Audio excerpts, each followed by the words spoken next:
तुला काय वाटतंय, हे तुझं बोट इथेच का थांबलं? कारण तुला आज खूप काही सांगायचं राहून गेलंय आणि मला खूप काही ऐकवायचंय.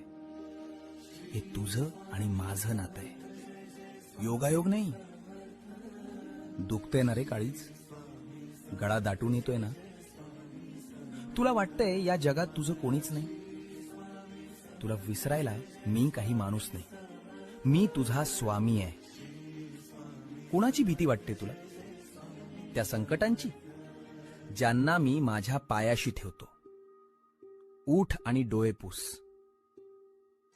या विश्वाचा जो मालक आहे तो तुझा हात धरून तुझ्या पाठीशी उभा आहे. तुझ्या नशिबाची पानं उलटायची वेळ आली आहे. आता घाबरायचं नाही, मी तुझ्या श्वासा इतका जवळ आहे. भिऊ नकोस, मी तुझ्या पाठीशी आहे.